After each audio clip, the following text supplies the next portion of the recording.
All right, all right, all right. What is up, everybody? Man, welcome to another hour of hanging with old cuz and myself here for a little power hour. I look forward to these calls. About the only Me time too. you and I get to see you. So Right. Yeah, good catching up. Love it. so it's somebody asked, "Hey, do you miss Jay yet?" And I was like, well, shit, I don't think I ever really saw much of Jay, but I knew in my mind that, hey, cuz, I'm gonna come over. Let's have a drink and kick back. I know I could do that. Right. Now I gotta get on. Now you got a good reason, really good reason to do it. So tell everybody what the temperature is, and it's a lot warmer than it is here in Dallas. Yeah. I don't have to check the weather very often. But today it is 75 degrees, and it looks like 75 to 77 throughout the week. Pretty much every day, sunny, partly cloudy, pretty much perfect, actually. So, I don't even know how many days I've been here now. So it's like 11. So what is it? 11. So it would be, or 12. So we're here 4 days before that. So yeah. So 15 days. It's now long. I've been here longer than a typical vacation, right? So it's starting to feel more like home. That's for sure. Yeah. And it got real with the kids, doing school. They started school yesterday. So are they online? Yeah, that's a shit show. About half in Spanish. My kid, they lose. They don't have a high tolerance level for what they don't understand. Yeah. But what a great opportunity for them. Think about that. Yeah. Those kiddos just. Dude, it's been great for them. And we did. Mike was really good about pushing for us video and this whole thing. So we moved to Puerto Rico. So Michael and his family moved to Puerto Rico. My family, we moved to Puerto Rico. And Michael was pushing real hard to make sure we captured everything on video. And so before we left, like we asked the kids, literally interviewed, like, well, hey, what are you most excited about? They're like, they were definitely not even lukewarm about it, right? Like they were kind of, sad they were going to be leaving their friends, but they were kind of excited, but not really. And shoot, I mean, there's so much to do here. It's literally like the best vacation spot you could probably ever go to. I mean, every day there's something you could be doing. And yeah, so that, and they're meeting kids. It's one big neighborhood connected to the Ritz. So it's all just one neighborhood, huge neighborhood, 30 something, I think 3,000 something homes. Oh, wow. And tons of kids. Right. So like they already met. And now I know their whole thinking is all skewed because they were like, well, I asked Riggs about halfway through the first week. He's like, well, what do you like? You like this better than back in Texas? He's like, well, there are more YouTubers here in Puerto Rico. So they met two families that are full-time YouTubers, right? And of course, we lived across the street from Cody from Dude Perfect. So like that's how he's relating the two neighborhoods. They're like, that's not normal, bro. Like that's not how it normally works out. You got it pretty good, actually. But yeah, there's two families that are YouTubers that he'd been watching. I didn't even know it, and they live here in the same neighborhood. So yeah, it's a cool experience for the kids for sure. I think maybe most wives would have the same reaction as my wife, that she's having a hard time adapting. I think I'm like, shoot, I'm good to go, completely adapted. Yeah, man. I know, like, just thinking through Holly, right? She cannot be anywhere that it's like dark and cold for an extended period of time, right? So like she just how her energy and everything works. She's got to be in the sun, right? She's got to be in places like that. And so I'm gonna say she could adapt to that island life pretty quick. It didn't take long. I mean, the thing is, the only thing we don't have here is a Chick-fil-A. Outside of that, everything's within 20 minutes. Pretty much everything. There's a handful of things that are hard to get shipped here, but really, it's just minor, right? Like, so there's not really any sacrifice whatsoever. It's amazing. Yeah. Talk to me a little bit about because I know EXP just opened up in Puerto Rico. Talk to me a little bit. I don't know if you because you're a student of the market, and that's one of the things that we push hard with anybody we're working with. is you got to become a student of the market. I was excited, man. There was this young kid in Columbus last week, straight out of high school, just graduated, 18 years old, just got his license. And he's like, hey, what are some of the immediate steps? I said, well, 1, you're in the right place, learning this. I said, 2, but you better become a student of the market. And I kind of shared your story and how, you were able to break through. Oh man, that's exciting. You're a cool little kid, man. Good job. Yeah. And so how do you create that authority? So have you had much time? I know you were looking for homes when you were moving over there. Have you been able to study the market over there yet? Yeah. So it's way different here. So they don't have an MLS. And so the strategy that you use as a buyer, if you're wanting to try to get something, because everything is flying off the shelf here because of Act 60 and all the people moving here. So there's literally prices are going up ridiculous. Like same house, 3.6 million 6 months ago. Now it's 5.5. Right. So like really things are going through the roof in this neighborhood. And so, which is, it's crazy to even say those numbers, but that's you can't really get in this neighborhood now without at least bottom end, probably 3 million, maybe more. And so that's an interesting dynamic all in itself. And when you try to get something priced, like I told you the story about my negotiation win, right? Share this with everybody. This is important. Every market's different, right? You've got to understand. You got to get this. This is really, this is really powerful. Like this before, like when on the lease, we did a 12-month lease because we want to see what we like or whatnot before we buy.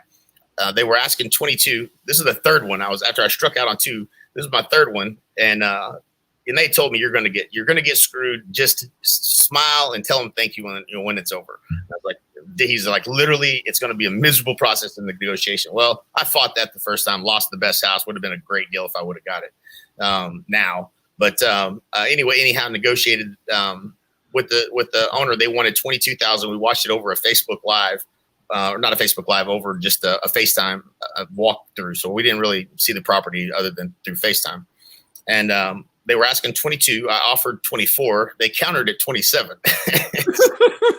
I was like, you got to be kidding me! Like, how does that make sense? And so I ended up getting it at 26,500 a month. So so it's kind of different. Well, anyways, the people that own this house they're developing 22 lots in this neighborhood in this place called Country Club Estates, where they start off at about 7 million. And so it's kind of a good connection to get with, because if we do have them build something for us, we're in their house, so we know we'd be able to stay as long as we need to. But the strategy is how many real estate agents can you contact about what you're looking for, because they bird dog them. And if they have one, nobody else is going to find out about it. And it's not like, and I'm not saying that like, when it's really hot, like in the United States real estate market, and you get a listing and you can turn it to one of your buyers. I'm talking like that house will not ever, there's no place that it'll show up anywhere that you would see it. It doesn't, there's not a universal MLS here. There's nothing like that. So it's literally a hip pocket listing. And so that's the thing. I'm not so ambitious that I'm going to try to fix real estate in Puerto Rico, but I'm paying attention to it and just trying to learn it and understand it for my own, well-being. I think there's some money that could be made in investing here, but it's definitely different. Outside of that, that's a major difference, by the way, in terms of like the infrastructure and how people search for homes and find them and that kind of thing. But it's interesting. And I'm sure I'll get to learn a lot more since now, EXP's, opened up shop, and one of our fellow honey badgers is the broker here in Puerto Rico. So how about that? There you go. And just everybody to know, I mean, it's you kind of got in the know through a relationship. So even without that, if you didn't have that relationship, it would have been a lot tougher to even, you might have learned a couple more more lessons before. Yeah, for sure. Tim and Julie Harris were here already. They gave us a ton of contacts along the way. We leaned in on them pretty good. And then once I got here, and I probably could have done this sooner, and it would have been, but as soon as you land, it's like you realize I need this, I need this, I need this, I need this. Like chiropractor, right? Like I needed I need to get. There's 2 or 3 or 4 things I posted, and I'm the guy that just going to blast the whole group. I don't care, right? Like what I need, help me with this, this. I got, and then what happens is you start to meet all the people, right? So the people that are commenting on your and giving you advice, you start to figure out who those people are. They're the ones that are kind of active in this group, and it's called Dorado Caballeros. And then there's a women's one for all the women that live here called Dorado Damas or whatever. So they do their little thing, and I started getting a lot of really good shortcuts to things from that group, and it helped make all the little things while you're here without a car, all that kind of stuff a lot easier to get things done and whatnot. So yeah, it's good, man. It's amazing because I've never really, I'm a part of the Newman Village one in Texas, that Facebook group, but I mean, Facebook groups are powerful, man. They're so powerful, just like our Facebook group is. You know what I'm saying? Like it's a tremendous resource, right? When you leverage it, and that was just another gift for me, is how important those Facebook groups are to neighborhoods, and probably that we should be focusing more of our attention to that from a marketing perspective and adding value to the neighborhood, kind of a strategy. I love that. There was a ton of lessons there. I want to unpack a couple of them for everybody listening in, because this will apply to your business. And what Jay was just sharing is consumer behavior. And so how did Jay behave moving into a new market area? He was connected into a group and he started asking questions. And then, that's people don't just start looking. I mean, that's the consumer behavior, and you guys have to understand that. And so what are you doing to build relationships inside of your community, to where you are the go-to? Hey, when somebody asks the question, like, shit, you're crazy if you don't call Jay. Right. Give him a call, man. He'll do that. And so you guys have got to focus on the value add within your community. And I love that other little nugget that you were talking about. And, we were just talking about our man Gaydosh heading over your way in a couple of days. And he's really been the master behind that. He was one of the original OGs on how to take over and dominate a market area. I had the opportunity in Columbus to hang with Mr. Mike Wall a little bit. And we were chatting about that. And Mike Wall's in Dayton. Gaydosh is in Dayton, has Lock and Grin, and then he has his neighborhood Yankee Trace. And Mike Wall just stopped for a second. He laughed. He said, "It's unbelievable you remember those neighborhoods." And I'm like, because nobody's done it better, and he's done to where you remember what those neighborhoods are. And there's just some fantastic lessons there, and really the power. So, Gaydosh is somebody to pay attention to if you really want to know how. He's got a Facebook group called the Neighborhood Mayor Facebook group. You need to get in. You need to ask questions. Just really learn how you can set that up and dominate. Right on. Good stuff. What's up? Oh man. Somebody said no sound. Bryant, I know you're in. Mr. Hillsman, you're in. Are we coming in loud and clear? Yeah, that's probably an individual issue, I think. Okay. Just want to make sure you guys are hearing us. 3 years. Let's go. Let's get it. All right, cuz I want to shift gears just a little bit, and what coming out of an incredible year. Right. Watching I don't know if you got to listen to Saban last night after the game, and then listening to the players, really talking about the values and just really the culture in the organization. But I heard a lot of them say, being kind of forced to spend more time together is what made them trust each other even more. And so there were a lot of great things in 2020 if you want to look for the positives. Yeah. So how, in your mind, for those agents that might have had some solid challenges in 2020, how do they transform into a much better 2021? Yeah, it all starts with that hitting that reset button. You know what I'm saying? We have, a new year, you need to have goals and get clear on what you want. If you had a year where you got what you didn't want, then let's get clear on what you want. And then it's about that clarity. Once you have the clarity of what you want, this is a brand new year. It's a brand new day every day. You have to create a plan and stick to it. You're going to get punched in the face. The only way to success is through failure. So you just have to embrace the struggle and keep your head down and keep pushing. Right. Like, I remember we went through it, bro. Like 2008, that was the toughest year I've ever had financially. writing big checks to keep Kinder Reese open, writing checks to keep the brokerage open, and you look up after this major hit the market takes, and I was 700,000 in bad debt. You know what I'm saying? Canceling my Netflix. It was $8.99 a month or whatever it was back then. I think it was $7.99 maybe.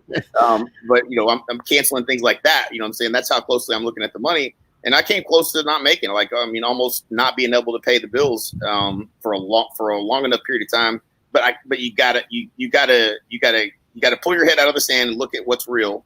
And then you got to do the work, and you may not be able to measure, right? Like my biggest problem, and I didn't even think about it ever, right? Like I knew how much debt I had created, and I knew that what I was going to do was not going to put a dent in it very fast, and I had no leverage, right? So, I had one thing I could do. I could sit there and feel sorry for myself, or I could just come out swinging, right? So it was get up earlier, push harder.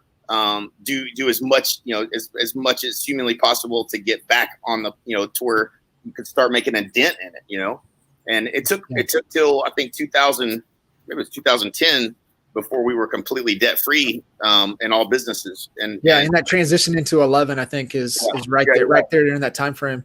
Yeah. One of the first EGSs we ever did, we were sitting outside the EGS in 2010 or not. It was at the Gaylord. And we owed him $30,000.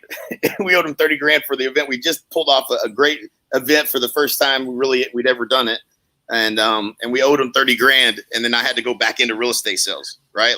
So that was our last hoorah. But I had to jump back in my business and save the company because we weren't at that profitability level yet. And so those were painful lessons. But man, they taught us so much. You know what I mean? I wouldn't trade.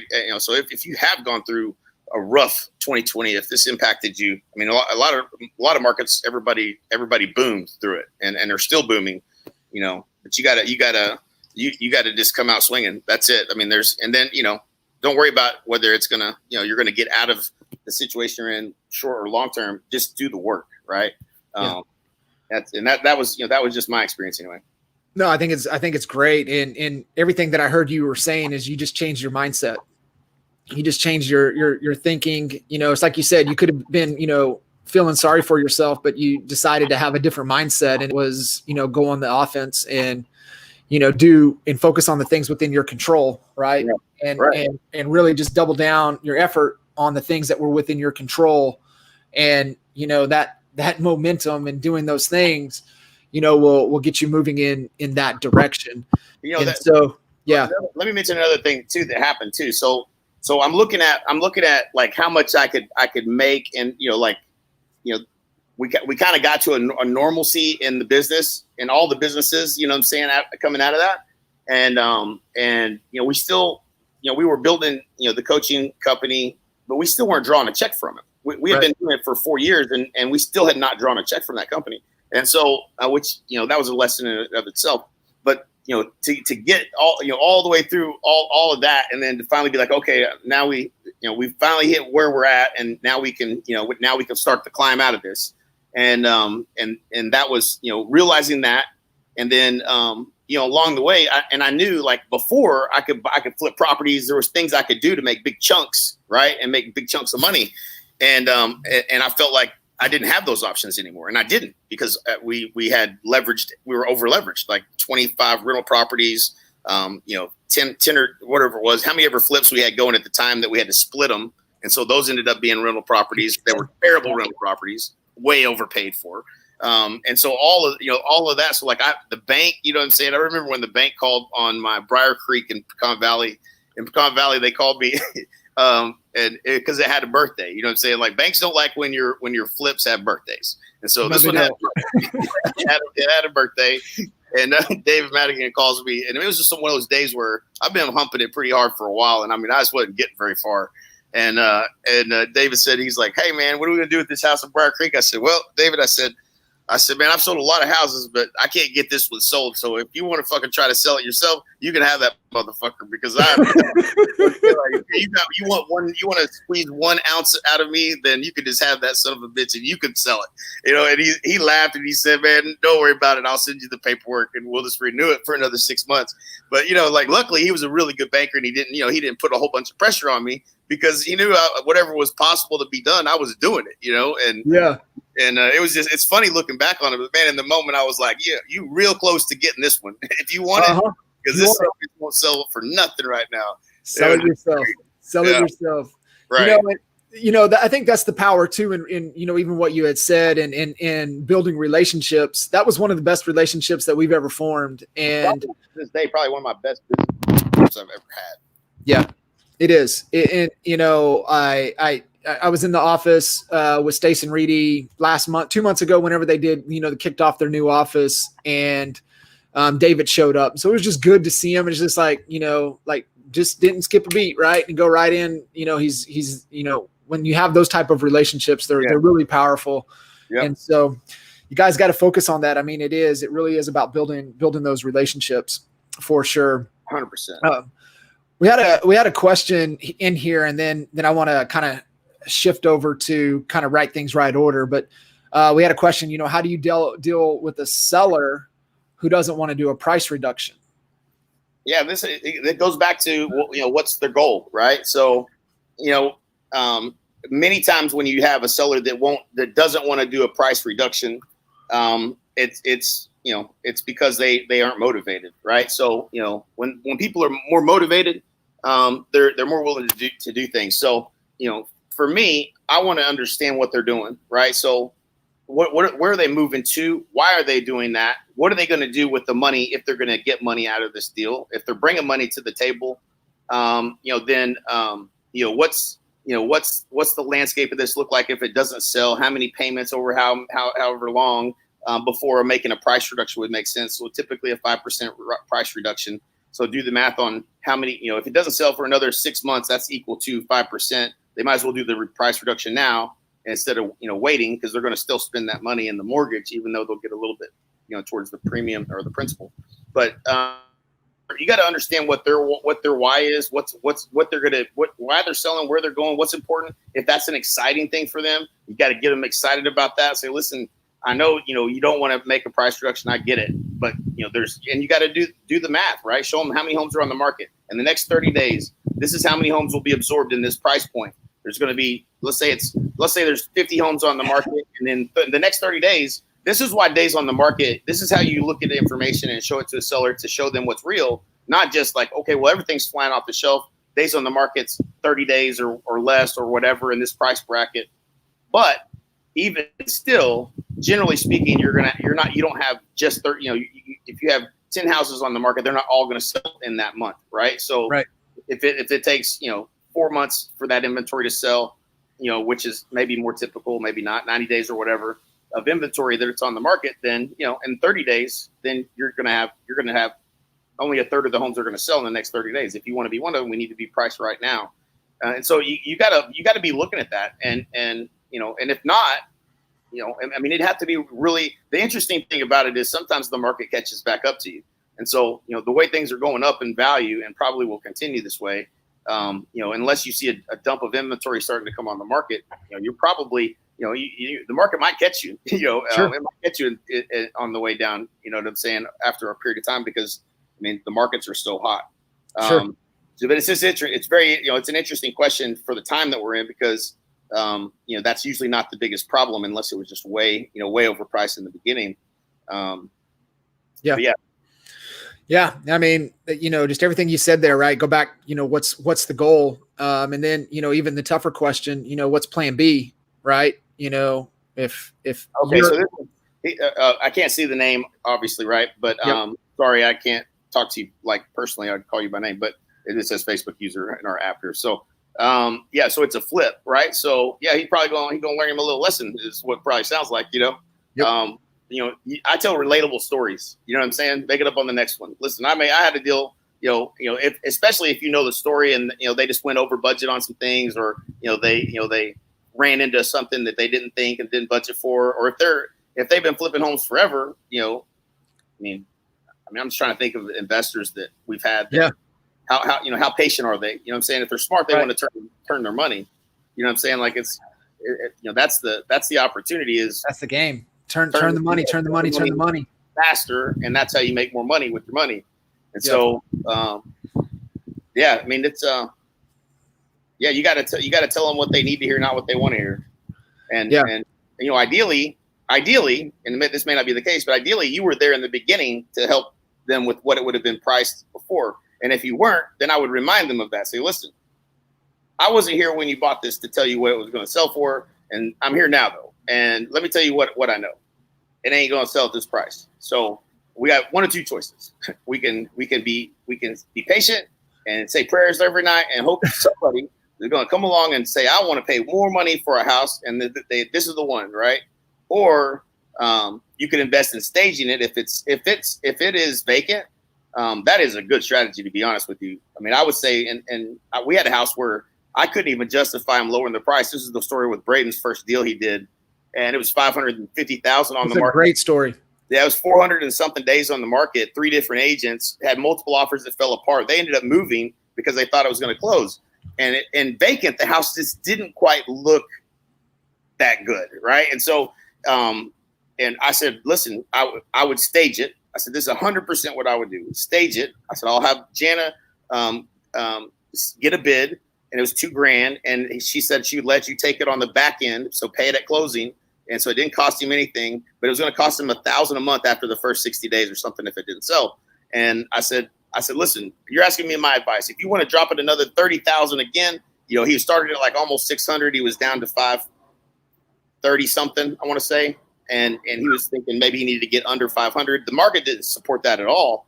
But what do you do, right? He's like, he's living in an apartment with his wife, and she's probably about to kill him because he hadn't sold his damn house. I said, I would stage it. So what do? We get an offer in the first 30 or 45 days, and it sells. And so if it's a flip house, I would try to get somebody to stage it. I think that makes a difference depending on the price point it's in, if that makes sense. Because it'll show so much better. If that's the case. Yeah. We've said this, for forever, is that, agents in high price point markets and agents in markets like this, man, they get rewarded for bad behavior. So, skipping those steps, right, could be the reason that it doesn't. And you got to go back and you got to check the list. What are all the things that we know to do if we were in a market to where, a 50-50 chance, right? Lot market was hot and it was still a 50-50 chance if it was going to sell or not. And so just like even the story you shared right there, is it staged? Did we explore it? Have we done that? Have we done, what are all the ways to do that? The other is making sure that you are a student of the market, and it's not, you're not the bad guy telling them what they need to hear. It's the, hey, this is what the market's telling us. And you've got to have the data to be able to prove it. And that's where, we always say, hey man, you better be hooked up with real market reports, and you need to be hooked up with Focus First, because Focus First is a visual pricing guide that will give you the visuals that you can just say, hey, you ain't got to take my word for it. Boom, here you go. Here's what the market's telling us. What do you, based upon what you're telling me the goal is, then this is what we need to do. So, right.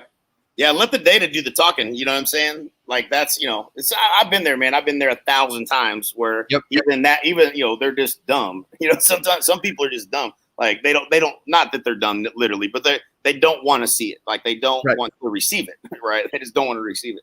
It's like, you want to paint the vision. Listen, if they make any money, hopefully they're going to make a little money, but if they've gotten themselves upside down on this one and say, listen, listen to me. If you feel strongly about it, say, listen, I want to help you guys. You can make money with flips, but this one, that wasn't the one. This one, we're going to lose on this one. Let's lower the price on this one, and let me help you find the next one. Right? Like get them to focus on the next deal. Yep. Let's get out. Let's get the money that we have or wherever we're at, and let's move. Let's keep it going.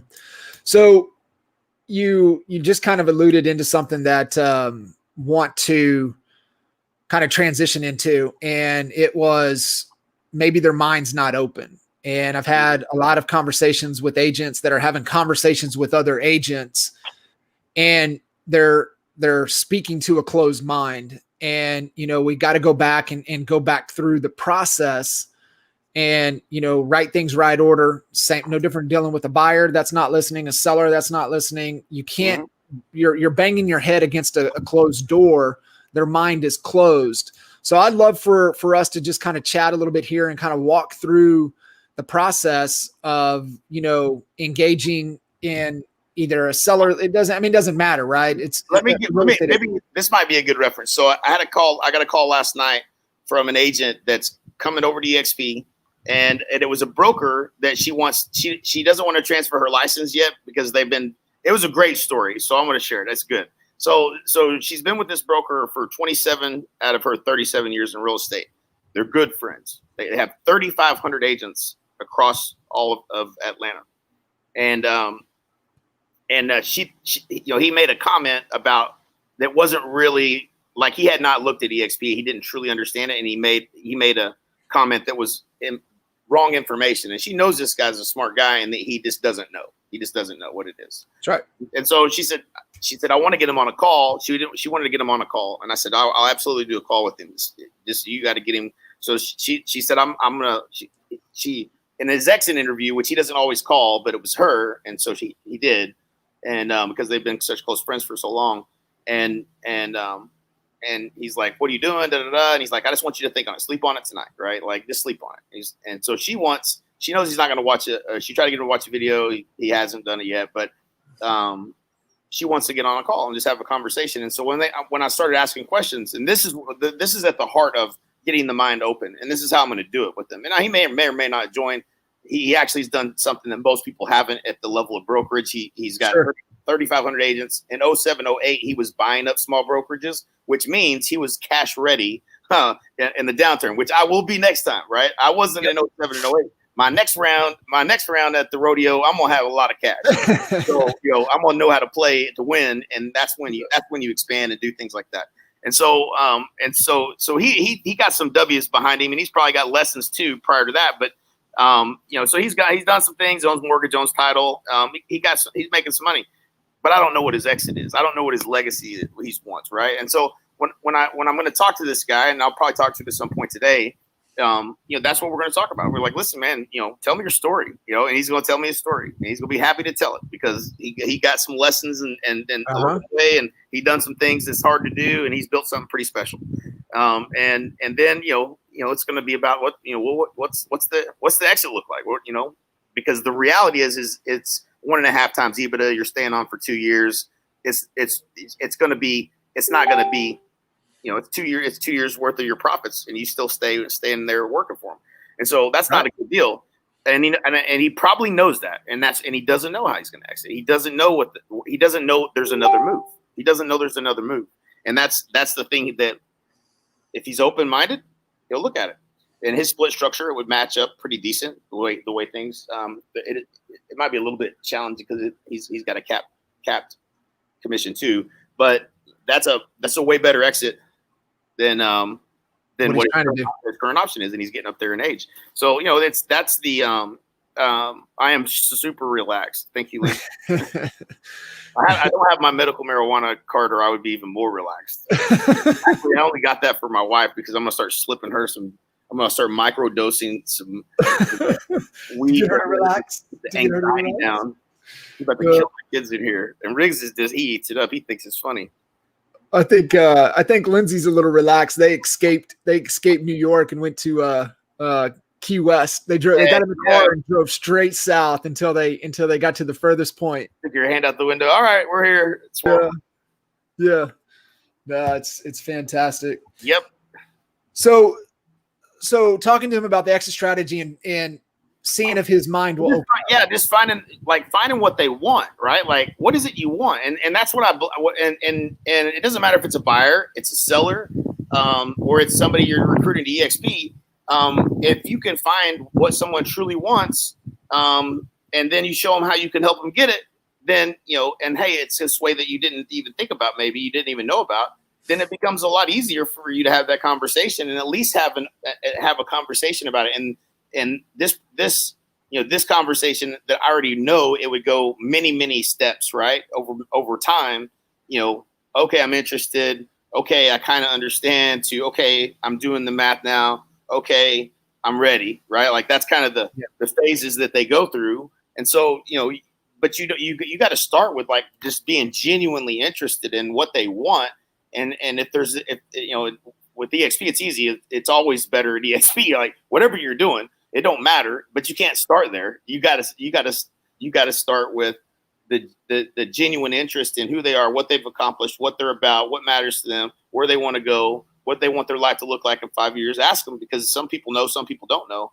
And the people that don't know will start thinking about that. And then you can get them to open the gate of the mind. So like, all right, well, if I could show you a way to get there that would be a little bit faster, let me show you what we're doing here. Like, it's just so much easier. And it's the same thing with the seller. You want to genuinely understand their situation. Like when we were selling in Lawton, we had, military families that this was their first house they've ever bought, and they're PCS to another market, probably never coming back to Lawton. If that house doesn't sell, if they don't price it right, if they don't listen to the advice we give them, they own a piece of shit rental that's going to haunt them for the rest of their lives, right? Like that's really what happened to a lot of them. And so like they needed to get it sold, and they didn't. And sometimes they had never thought about, well, what happens in I would ask them, well, what happens in a year if it hasn't sold? A year? What do you mean a year? Gosh. And then they're looking at each other going, oh, we never thought about it. I mean, in a year I guess we'd have to rent it. Like, we don't want to rent it. Remember Uncle Joe, he lost everything. Those people tore up his, like, you got to take them to where the pain is to get them to see, hey, listen, all right, well, we don't want that to happen. Right. So let's make sure what we do. I'm going to give you the advice to make sure that doesn't happen. Right. Yep. But it's almost, all the questions and all the stuff we teach them, and all that, what is it, on a scale of 1 to 10, how motivated are you sell? What would it take to get you to a 10? Like you're trying to find what, where the pain is, because if somebody's not motivated, you can't fix that. If they're not motivated, hey, stay where you're at. I'm good with that. You know what I mean?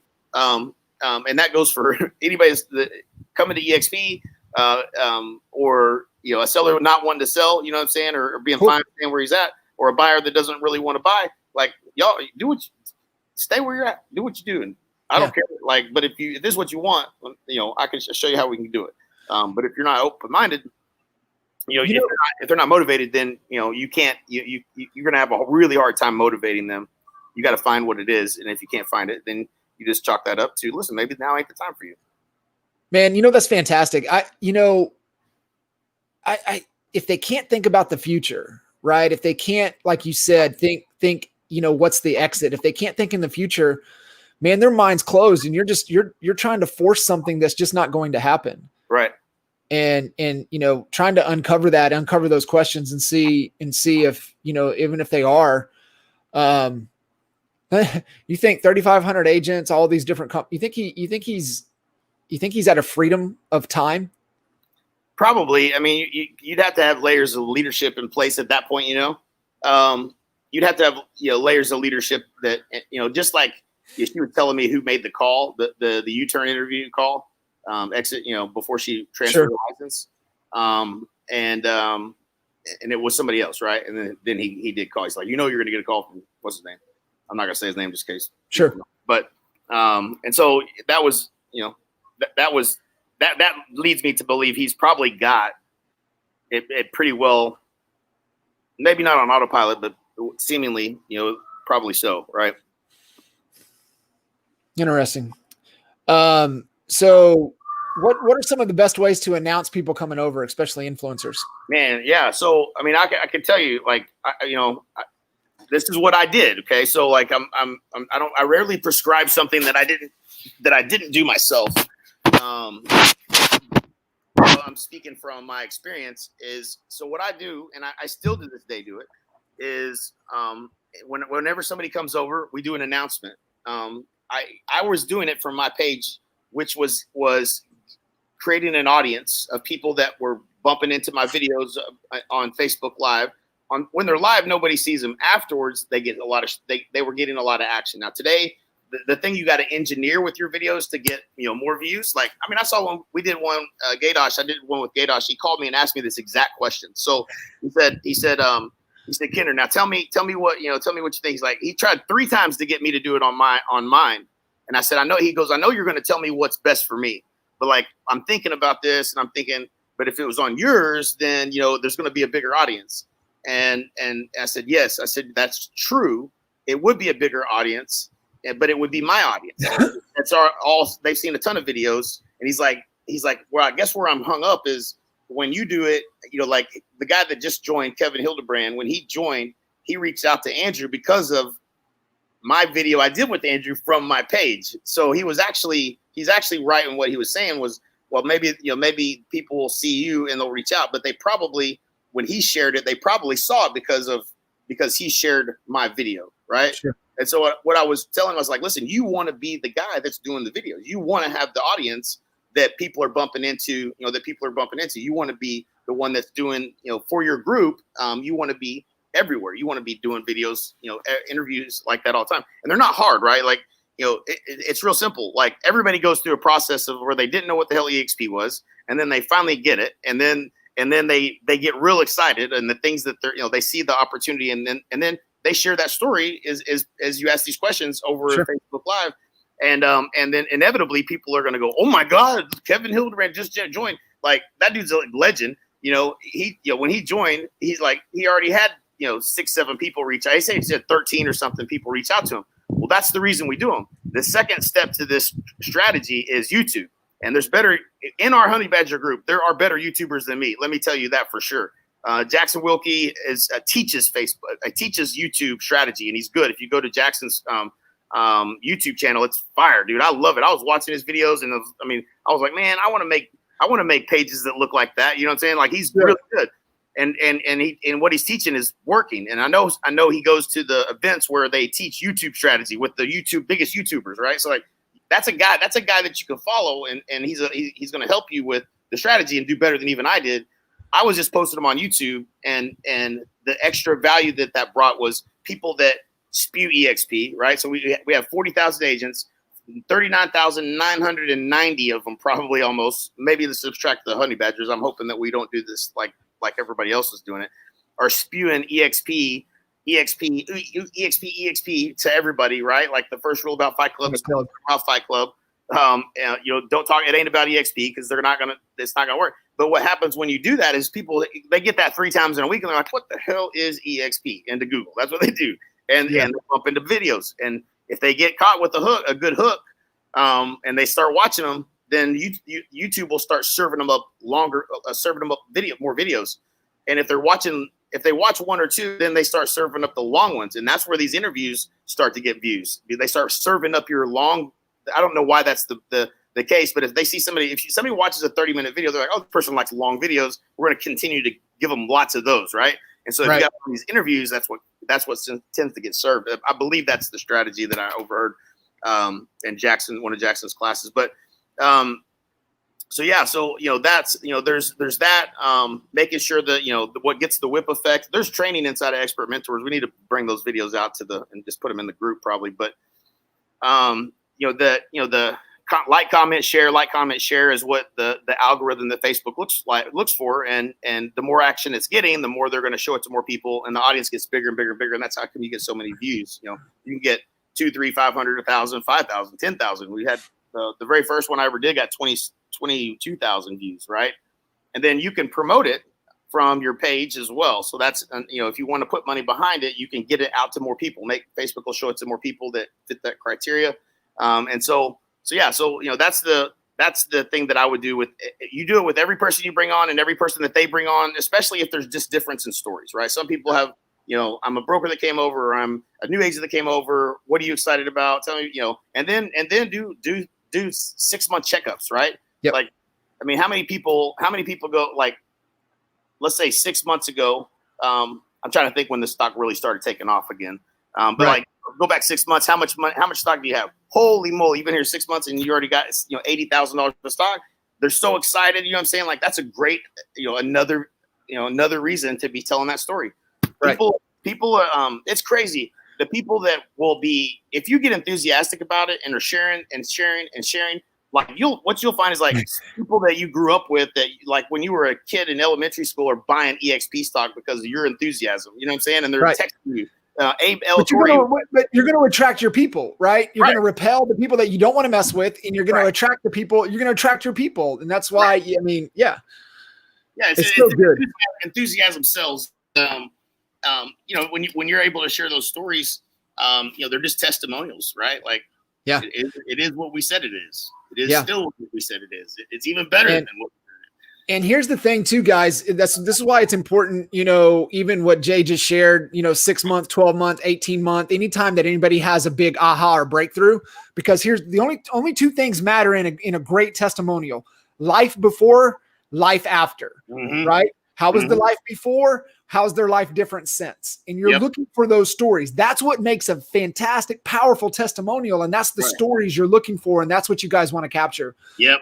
So look for those, get over it, go live, record the videos. That's so good right there, what you just said. It's absolutely what you want to share. Before, I was just slinging houses, just, day to day. Now I have an exit, right? Like, that's what, and that, again, that's going to resonate with a certain person that's at a certain point in their career. And that's what you want. Well, I mean, I even love our story, right? Just people, and I might have said this to Mike while we were sitting there chatting. And I was like, most people don't realize that, life before was 20 years of just grinding and pouring in and adding value to the real estate community. Right. Like blood, sweat, tears into the real estate community. And, in the constant pursuit of a better way. Right. Ridiculous, relentless, sickening work ethic on there's got to be a better way. There's just got to be. It can't be this broken, right? And it wasn't. It was. The team model was extremely broken. And it was so broken. So broken. And we tried every which way you can and collaborated with some of the best team leaders on the planet to try to figure it out. I remember setting up in Aspen with Lars Hedenborg, Jason Secor, Mike-ish. There were like 10 of us. We were sitting there and we were doing the math on the buyer agents, like trying to figure out the comp code on the buyer. Like, geez, God, bang your head against the wall. But the other thing that's really, really powerful is in this for us. And I love telling this story, and this is why vision and alignment is so powerful. You and I sitting side by side right across from Glenn and Jason in Fort Lauderdale, and just listening to Glenn share the vision. I mean, when you align to what that vision is, right? And that's where most people get tripped up, is that their ego is that they have to create their own vision. Right. Bullshit. You can align to another vision, and that can become your vision as well. And, what we were all about, what we were trying to accomplish, and just everything that he shared sitting there for that 45 minutes and an hour, I was like, I remember whispering to you, I was like, cause I was in, but I'm really in now. Right. It's powerful. Yeah. Hey, Lindsay's asking, do you have a comparison of all the different companies and brokerages, their models? I know that, and this would be a good thing to post in the group too. Because I know that there's some that are floating around out there that some smarter people than me have put together. In terms of, the problem is, every time we get down to doing the math, it's always subjective to the agents that they have at different split levels is usually the issue, and you got to work through that with them. And so that's the issue that I have with it. So like the best video that you can watch is and send to people that's at that level is the EXP for Independents and Teams that me and Al did, and you can Google that and with my name, and it'll pop up, or it might just pop up. It pops up number one when I search it, but I think that's just my browser history knows what I'm looking for. But that video gives most of the context of teams and independents. But let me tell you, most of them get it wrong, right? Like they do not get the math at all, and so you got to help them with it. And so like they got to get to the point where they want to do the math, and then. I explain it real simple. So like for the most of them, not all of them, but for most people say, I want you to imagine this. Nothing changes. Okay. Imagine this. Nothing changes. And then you're going to be on a $16,000 cap, and your agents are going to have an $8,000 cap or a $4,000 cap if they're big agent team. And so if it's a $10,000 commission, your splits all stay the same as long as it's a 75-25. If they had the ones above that, we talk about that separately. Say, all right, we're going to talk about those agents there differently, and we'll deal with that later because you're making some money off of them. But you know that you go to sleep at night thinking about when are they going to leave you, right? That's right. So that's a separate conversation. We put them on the shelf. We're worried about how we're going to structure something with them because the cool thing about EXP is you can structure something with them where you still get paid what you get paid. You can still do that as a self-directed kind of portion. So you have these people we're going to do differently, which is what you already did with the 90-10 split. We're going to do it a little differently. There will be full capping agents at EXP, and they're going to pay you, and you're going to have this agreement, and you're going to turn in the transactions form or whatever. And then you have that bulk of those agents that you got to do the math on. So most people are going to fall within this. They're going to be on. John, listen, you're going to pay 16. You're going to get that back based on your production. There's no question. Your out-of-pocket expenses will be the E&O, which you pay for now, the $85 a month for technology, which you're probably going to save with the things that you're not going to have to keep paying for. Right.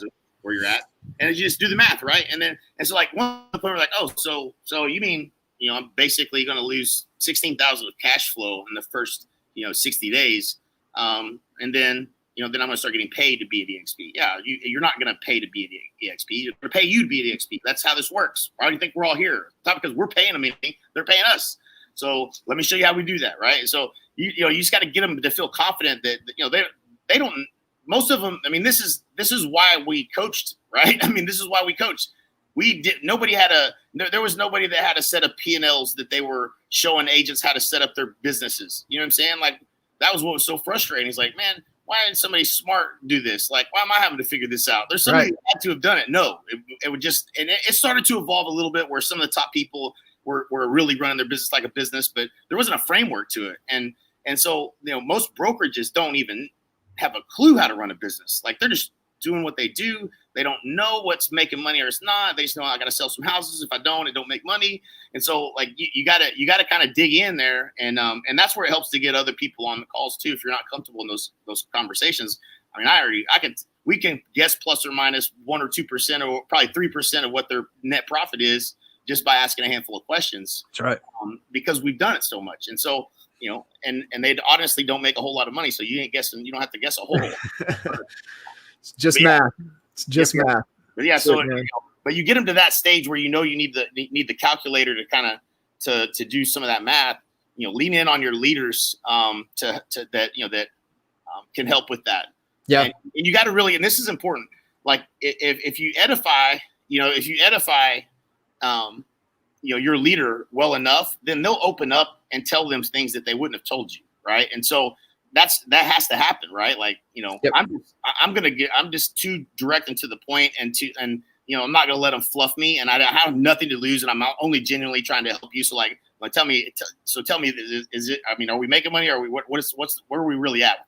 It's like, well, he said you got to be in production. He's like, yeah, if I'm in production, it's good. And then they just open up and they start telling you everything, right? But if somebody doesn't edify the other person, then they won't open up like that. You got to really sell them on the, hey man, I think this person can really help, help us get this put together. So, he's probably gonna ask some questions, and Andrew Gatos, we had the same situation. Like, man, he's like, man, they just don't tell me. They beat around the bush when I ask these questions. I asked them, they threw up everything, right? And so that's why it's so powerful, man. Right. Get them on the phone with somebody in your upline, right? So it's so important. Like I talk to a lot of agents at EXP. They don't even know who their upline is. I'm like, well, let's figure that out first. Right. Let's get crystal clear, right? And Nico she was in Columbus, right? So she's in the ATL. She's under Levi, and she was off 1 or 2, and I told her, and she's like, holy shit. Like, serious? I'm like, yeah. I said, you better be taking advantage of every one of these people here. Right. And so it really is important, and to lean in and leverage on all the leadership, your upline, the community, collaboration. I mean, that's what I love about this community. It's an abundance. It ain't competition, it's collaboration, and that's how we all win. Yep. Yes, sir. Cuz I appreciate you. I'm glad we got to spend some time together and chat it up. I cannot wait to get down there. I know I get to see you at least in a month in St. Thomas. So yes, sir. That'll be fun. Oh, that's sure. Right, man. We got 2 St. Thomas trips coming up. 2 St. Thomas trips this year. So I'm excited. And I'm just a little hop over to the island, and I'm there, man. I can't wait. I can't wait. Cuz, appreciate you. Appreciate all you guys tuning in. And if you need anything, feel free to reach out. That's what we're here for. And we'll see you guys on the next episode. Thanks.